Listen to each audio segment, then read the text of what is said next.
Hi there, welcome to Brew. This is where indie developers can send their games and I do my best to give feedback on their game design. When I'm playing a game, there's always an emotion that comes over me, some sort of feeling that I get from the game, and I try to break down what it is that caused that specific feeling, why I'm being withdrawn from the game or why I'm being pulled into the game, why players might not be interested in certain aspects of the game. The more players you can attract to your game, then the better, right? So that's basically what we're going to be talking about here. So let's get into it. So for this game today is called Kainga? I don't know, something like that. It was submitted to us by Eric, developed by Eric Remton. This game is a roguelike civilization type of game. I mean, civilization isn't a genre, but it's like a simulation kind of game where you build cities like Civilization, and kind of like the whole interaction is kind of like Civilization. One of the things that this game does that, just like any other kind of Civilization type game, is it's it kind of just leaves the player to do whatever they feel like is the most important. There's different kinds of things they have to play, like there's different kinds of assignments. For example, in Roller Coaster Tycoon, there was like, get to $1 million in revenue, or get to 50,000 guests in your park or something like that. In this game, in Kainga, it's like you have to choose between different kinds of objectives to get to. And this one that I'm playing is migration. So migration is to grow your little village and then to migrate to a different area. While I'm playing the game, it feels pretty engaging, but like there's nothing really driving me to play more, because it really just falls on me to want to play the game. That's basically all this is, right? You have to play the game and then be like, you have to be inherently interested. I have to want to be able to grow the village in the first place. So that was kind of a slowdown for me, because I kept, I would do things that, well, I mean, like right here, I'm placing a bunch of houses and whatnot, but it's not inherently interesting. So that's one of those things about these genres, and about most games, really. They're built on a specific audience in mind, and it's good, it's good for selling the game, but it's not interesting to just everybody. And that's always been kind of a hard thing for me to understand when it came to critiquing anything. How do I critique something, quote, objectively, and keep myself out of it? And it turns out, you can't, because everything is subjective. I don't really find the game inherently interesting, and I can't put my finger on exactly why. It felt like I was just doing things to appease the system, basically. Like, I never wanted to build more than 3 or 4 houses here, and so I built some corn right here. That's what this is. And then I built this bakery right here. So the thing is, like, I have 2 food sources going on right now, and they're not, it's not necessary to have 2 food sources, but it was something that I felt like I could, increase the efficiency of the stuff happening right here. But of course, there's other things that you would increase the efficiency with, right? There's these guys that are right here, these little civilians that you have. These guys are called Braves, and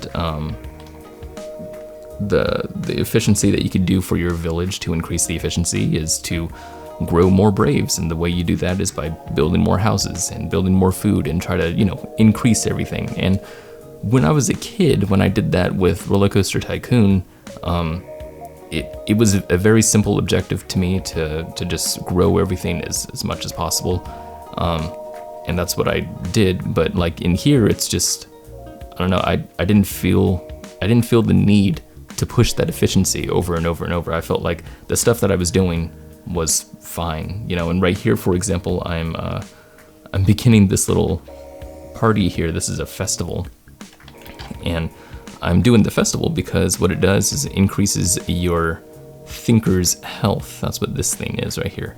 So your thinker is the person who increases the technology in your village here, and he has this thing, I think it's called karma.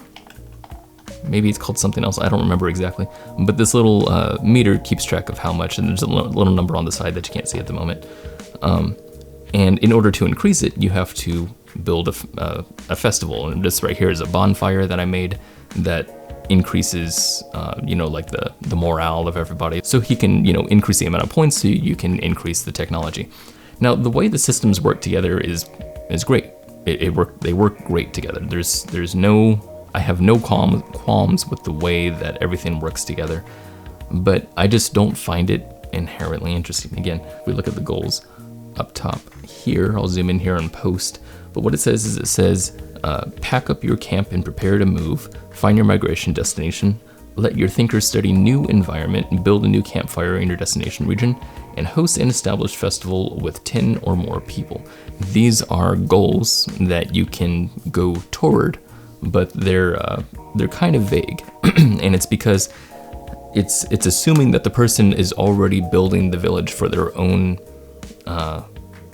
desires, right? They're just building the village because they want to build the village, and they're probably going to get those other goals as they build the village. And so it's really nice to merge those two things together to keep that gameplay as open, as possible, and give the person as much freedom as they want, but also work toward these other goals. While you're doing these other things, also kind of do these other things. But if the person is not interested in building the village in the beginning, then they're not going to much care about the amount of time that it takes to get to those certain goals. So the first goal, it says pack up your camp and prepare to move. As soon as I saw that was a goal, because I didn't actually have my eyes on these goals until later on in the game, but as soon as I saw that, I was like, well, okay, I'm gonna do it. Like, as soon as I saw a goal, I'm gonna try to get that goal. And it's because I don't really care to grow my village. There's nothing incentivizing me or making me wish to grow my village.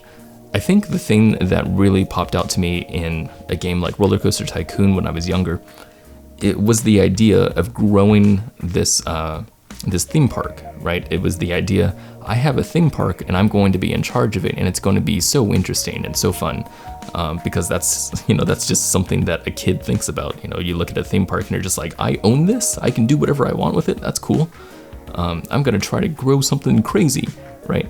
And if you have goals, on the side of that, then great. That makes for a really fantastic game. But for someone who doesn't really enjoy theme parks, for example, well, I don't really want to build a park. I don't really want to put any effort into building a park. It's not really that interesting to me. Then the first thing they're going to do when they play the game is try to get to the goal, right? So they're trying to do whatever it takes to get to that one goal.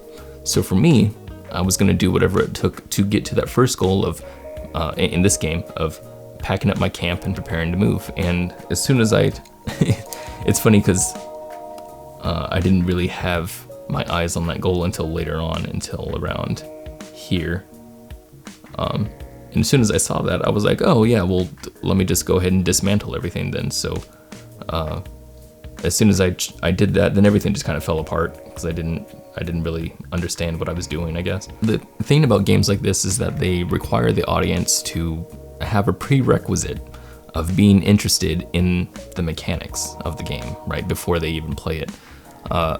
And what I like to think is that games can draw someone in to the mechanics without them needing to already like them in the beginning. So, for example, actually a really good example of this is Sonic the Hedgehog, or Sonic 2 to be exact. But in Sonic, you have to be interested in fast platforming, and not just fast platforming because it's not really like the platforming is actually kind of slow, but the nature of going forward in a fast way and like hitting all the enemies and stuff, that has to be interesting to you before you play the game. If you're not interested in that kind of stuff when you play Sonic, it's going to be a really boring game or a really frustrating game because it's just not that interesting. But a game like Mario, for example, Mario is more designed for an audience that doesn't know about video games versus Sonic, which is designed for an audience that have played Mario, And I think that's what a lot of games do. A lot of games are doing, especially indie games, is they'll be designed for people who have played games before, and not just other games, but those games in those genre. When I was in film school, one of the things that I did a lot was tried to emulate the look of other filmmakers. And that's what a lot of people did in film school. That's what a ton of people still do. That's what a lot of big name producers and movie directors still do, is they try to emulate the look and feel of other movies. If you look at people who have created the most interesting movies or the most impactful movies, they're usually people who have created a movie that has the most unique sense about it, right? They're not trying to emulate the look of other movies. You wouldn't say Jaws was like iconic because it was copying, some other movie. Citizen Kane or let's say 12 Angry Men, you wouldn't say that those movies were iconic because they were emulating a different movie. They may have emulated some things in the movie, but it's not because of that it became so iconic. It's because of the content. It's because of how unique the movie was itself. So that's what I think about when I think about games, right? As I think about it's an art form, and art forms are the best when they're unique, when they're not trying to emulate others. So when you do try to emulate others, you're really going to pull in that audience who have already enjoyed those past games. And that's exactly what Kainga is doing, and it's doing it great, right? It's doing it really, really well. You have a lot of systems in here that are close to games like Civilization or other simulation games that really draw in that kind of audience and really draw in that kind of person that likes that kind of stuff. And when you get into a niche audience like that, it can be really good for selling your game because you already have a knowledge base for those kinds of people. And as a business, it's great. And so it just really depends on what it is that drives you to create a game and why you're creating that certain game. One of the books that really got me started into entrepreneurship was the book Start With Why. I think that's a really good statement just to think about in your head when you're making games. Try to figure out why you're doing this in the first place and then double down and keep going in that direction. Is Kainga made for people who enjoy Civilization and games like that? Or is it made for a broader audience? And if it's not, keep going in that niche style. I think Kainga is great for the way it is. If you wanted to appeal to more people, which I don't think it's trying to do, I would try to figure out what makes it unique and then try to bank on that. But then that really depends on what it is you're trying to make this game for.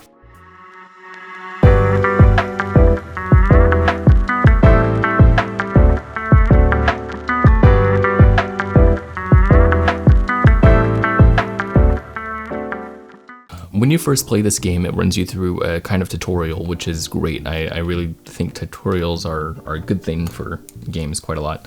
But one of the things about this game is when you go into the tutorial, this is what it looks like right here.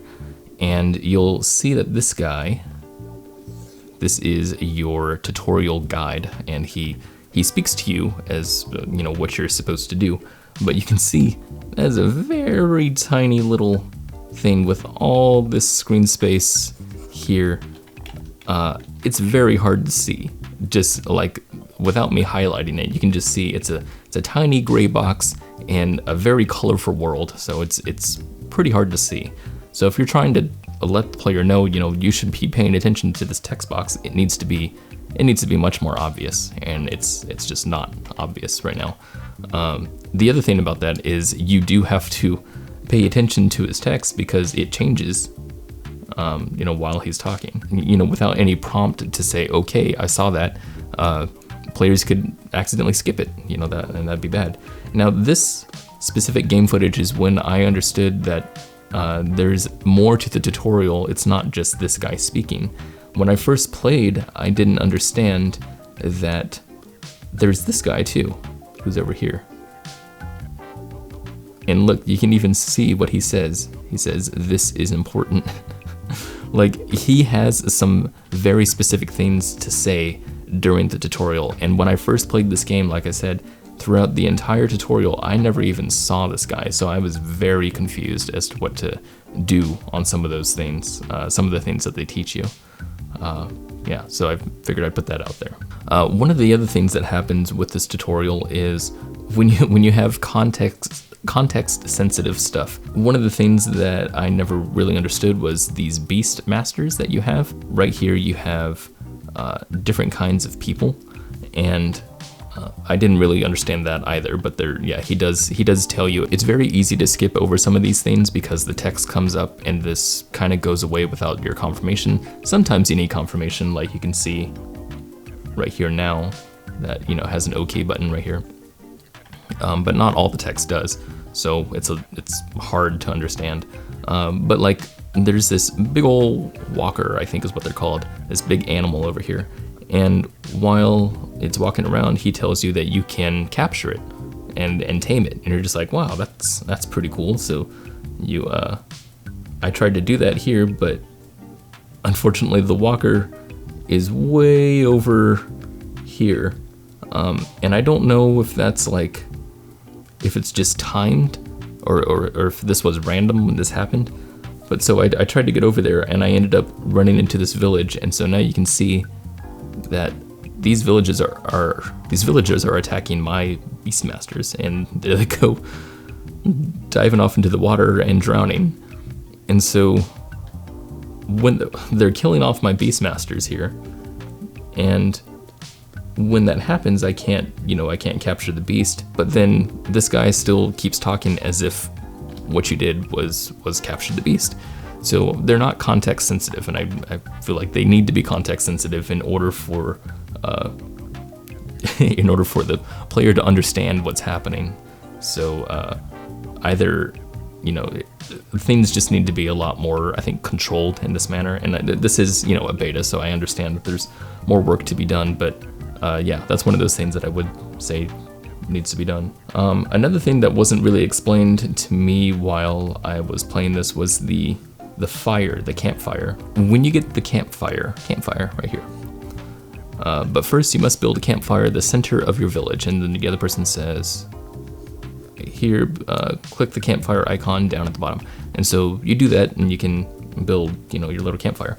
And it doesn't really, this is far more important in the game than it seems to be right here. So right here it seems like what's going on is they just say, build this campfire, and it just so happens to be the center of your village. But no, actually the campfire defines the center of your village. It, like, when you build it, there's like if you saw, there's that little highlight there, right there. So that big old ring, if you can see it, right there. So it goes up like kind of like that. That whole ring represents where your village is. That's the entirety of your village, everything that's inside the ring. So that's very important, because later on when they talk about trying to gather supplies and whatnot, like these little things, harvesting things, I didn't understand this. It wasn't until I messed with the camera a little bit. In fact, it was during the stream that I figured it out, and I said it live. I was like, oh, wow, I just figured this out. But the village itself being defined by that circle, you can see all of these little icons here. These are things that your braves, your little guys, these guys will, or that's not a guy. These guys will go and automatically get this stuff, you know, if they ever need it, you know. So over here, it's, I don't know what that is, but anyway, but like wood right here, you know, if they ever need wood, then they can go get it. But anything that's outside of your circle, they won't automatically get. And this isn't apparent, you know, this isn't apparent to the player. So when you get to this part, this is where you select the kind of technology that you want. It says right here, it has a little warning flag, and it says, warning, construction material not found nearby. So that's kind of a problem, right? Because once you try to build that thing, whatever it is, then you're not going to be able to build it because there's not stuff nearby to build it. Well, it turns out that's not entirely true. It just means there's not construction materials within that circle of your village. There is construction materials to build it. It's just somewhere else. It's just a little bit farther than your circle. And in this case, it's right here. This is the clay that we need, but because it's beyond my circle of my campfire, then my Braves don't see it automatically. This was a really hard thing for me to understand. This was really tough because the tutorial never actually says things outside of your circle you need to send Braves to go get. There's this whole harvest thing that you gotta do, that is taught. And it's not like, it's okay. The whole idea is that you mark certain things that you want to harvest. So like right here, whenever you scroll over something, put your pointer over something, then it highlights. So this patch of dirt, you can see that it's highlighted, and then it has a little icon right here that pops up when you click on it, and that's to mark the resource as this is something that I want my Braves to go get. But dude, it is not apparent like that's what you have to do. Like they say that you can do that, obviously, you know, but it's not apparent that the clay that I was getting right here is not attainable because it's outside of my circle. Like, that circle is very, very important for the player to understand, and it's just not here at all during the tutorial. It's just not ever apparent that it's important. Another thing that confused me was the demands table. So what happens is that there's another village, right? And so right here, there's another village on the other side of this tutorial island, and they set up a little table here and send a little guy, and this flag pops up, this flag that says demand. And so you're just like, oh, what is that? And he says right here how to fulfill the demand. He says, to fulfill a demand, select a unit, send them to the table. So that's what you do, but it doesn't do anything.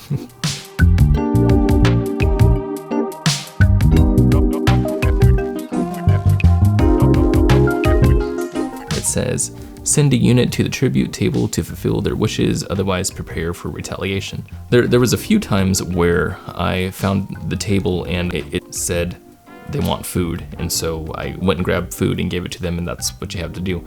But I didn't understand that the very first time, so I just sent my guy over there, and it just didn't do anything, right? He just stood there at the table and nothing's happening, and eventually it just says demand denied, like it does right here, and the guys just killed him. Like what the heck? And then over here, when, like you can see right now, there's villagers coming over, and now there's combat happening in my camp. But they don't acknowledge this at all, these tutorial people. Like right here, he's talking about a walker. He's like, hey, look at the walker. Meanwhile, there's people killing each other right here. And so, you know, this is another context-sensitive thing that needs to happen. It's just, if something is happening in the game that the tutorial isn't covering, it makes the player feel, you know, confused and isolated, and they're just like, well, wait a second, what about what's happening right now? Like, you're not telling me anything about what's happening right now. And unless they really want to figure it out, they're just gonna not care, right? Just leave the game. So make sure you're really walking them through those kinds of things. Yeah, if you have a game and you want to submit it, you can do that over at the Discord. Or if you want to, you know, if you want to talk about other things on my main channel, you can go there. If you want to see updates, you can go there. There's everything on that Discord. So go over there, check it out, say hi to me, say hi to everybody. That's all we got for today. So I will bid you adieu and bye.